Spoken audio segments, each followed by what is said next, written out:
कंजूस का नाम अपनी वाणी से कभी नहीं लेना चाहिए, क्योंकि अपने पूजनीय वंदनीय या अपने स्वामी का नाम लेने से आयु और प्रतिष्ठा दोनों कम हो जाती हैं। इसलिए जीवन में ये बात विशेष होनी चाहिए, क्या आत्म नाम गुरु नाम, अपना नाम, अपने गुरु का नाम, अपने वंदनीय का नाम, अपने स्वामी का नाम, और किसका नाम? नामाति कृपणस्य च, कंजूस लोगे का नाम अपने जीवन में कभी नहीं लो। अगर ले लोगे तो क्या हो जाता है, उसकी आयु और प्रतिष्ठा दोनों क्षण क्षण धीरे धीरे कम होती चले जाती हैं। इसलिए हमारे यहाँ देखो, देव भूमि में क्या है, देव और भूमि, यानी देव जहाँ पर विराजमान होते हैं तो उनकी वाणी कितनी सुंदर होगी, दिव्य कितना सुंदर होता है कि एक बार में देखो हमारे संत कैसे काम करते हैं कि एक बार में कहीं पर एक सेठ जी अपने घर से रात्रि में जो है निकल गए। कुछ समय बाद ड्राइवर ने गाड़ी को कहीं पर रोक दिया और रोकने के बाद उसने पेट्रोल वगैरह जो भी उसने डीजल ईंधन भरवा दिया। 20 मिनट हो गए, आधा घंटा हो गया।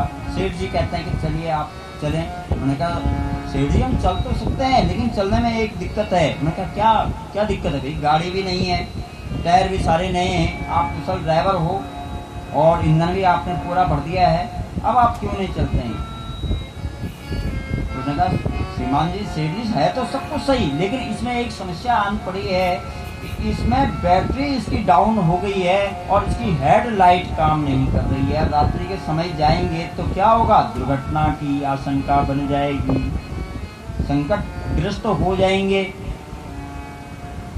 तो जैसे उस गाड़ी के लिए बैटरी विवेक रूपी उसका जो है आवश्यकता है कि बिना हेडलाइट के कोई कार्य नहीं हो सकता, हम जा नहीं सकते हैं। ऐसे ही हम लोगों को भी भगवान जो गुरु होता है, गुरु स्वरूप क्या होता है, वो बैटरी बुद्धि का काम करते हैं, विवेक का काम करते हैं। वो जब जागृत हो जाएंगे, हमारी बुद्धि को स्थिर कर देंगे, तब हमारे जीवन में परिवर्तन हो जाता है और तब हमारा सारा समाज आगे बढ़ जाता है।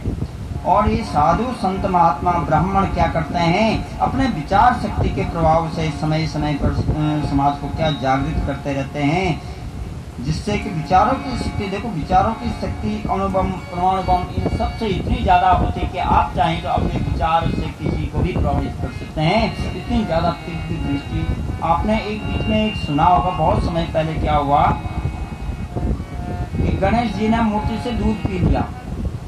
उस समय इतने मोबाइल नहीं थे, कहीं किसी को खबर नहीं लगी, लेकिन एक शब्द पता चला, एक जगह पर गणेश जी ने दूध पिया और पूरे भारतवर्ष में सबको खबर लगी। किसे विचार आया, हमने वाणी से कहा और वो तुरंत जागृत हो गया।